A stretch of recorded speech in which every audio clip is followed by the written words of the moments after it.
Assalamualaikum warahmatullahi wabarakatuh, and welcome to our discussion. My name is Nurhana Safia, and today we are discussing an inspiring topic on how sustainable development goals connect with Islamic teachings.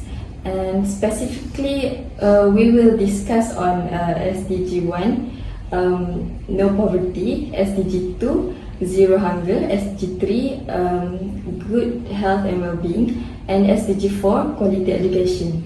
So, based on these 4 SDGs, we will discuss the connection between the SDG goals between the Islamic teachings. And we must understand that these goals are not just part of a global agenda, yet they align deeply with the values of our faith. Let's go with the SDG number 1, no poverty. Islam has always placed a strong emphasis on exterminate poverty. One of the pillars of Islam is zakat. Zakat is a practical mechanism to ensure wealth distribution by giving of some of our wealth to those in need. We help uplift the poor and narrow the wealth gap. The Quran says in Surah Al-Baqarah verse 177, righteousness is in giving wealth to the needy, the orphan, and the traveler. This is just not a charity, it's a social obligation to ensure no one in our community is left behind. So as a Muslim, we are encouraged to go to beyond zakat, like sedekah or voluntary charity. Imagine if everyone upheld this principle, poverty would be significantly reduced, if not eliminated entirely. So I will talk about SDG 2, which is zero hunger. So can you believe that over 700 million people in the world still don't have enough to eat? So it's shocking, especially when there's enough food to eat for everyone.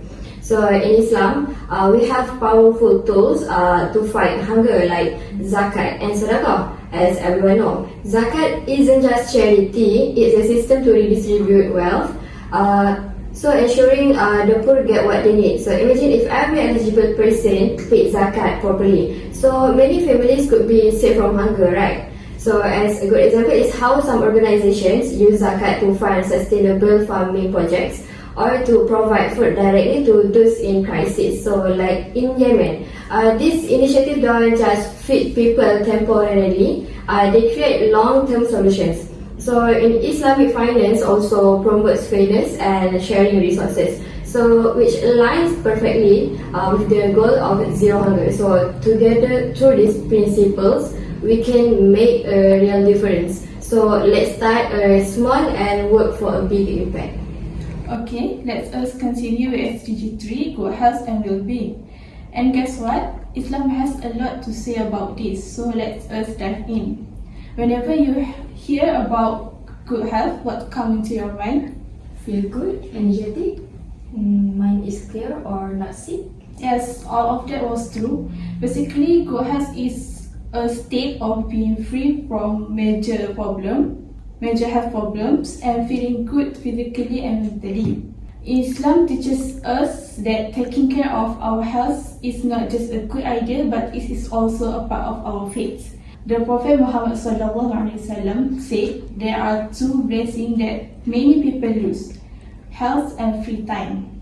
This shows us how important it is to take care of our health. And the Quran also mentions the significance of maintaining well-being in all aspects of life.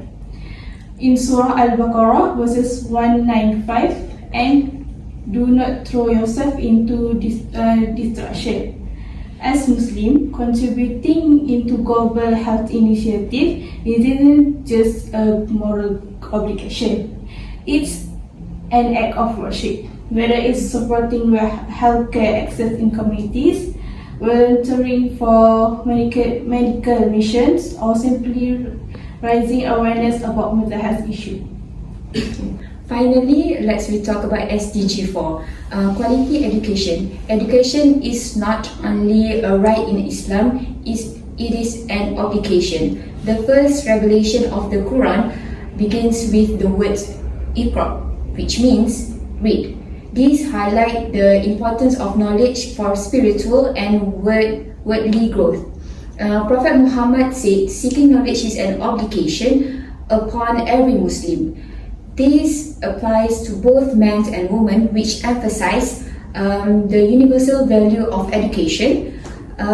In Islam, it is through education that we empower individuals to break the circle of poverty and create opportunity for a better future. In Islam history, we see the establishments of libraries, universities, and center of learning during the golden age of Islam. This reflect the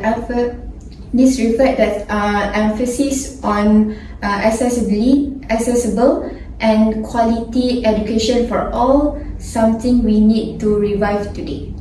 As a conclusion, the SDGs are not just global goals, but they are connected with core values of Islam.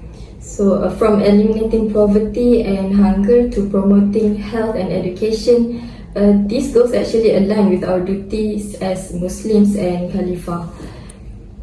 So let us commit to practicing these values in our daily lives and supporting initiatives that advance these causes. Okay, so may Allah guide us to the edge of change, to uplift the poor, feed the hungry, care for the sick, and empower through education. Amin. True. So thank you all for joining us today. I hope you guys found this discussion meaningful and spread awareness to others too. Until next time, Assalamualaikum warahmatullahi wabarakatuh.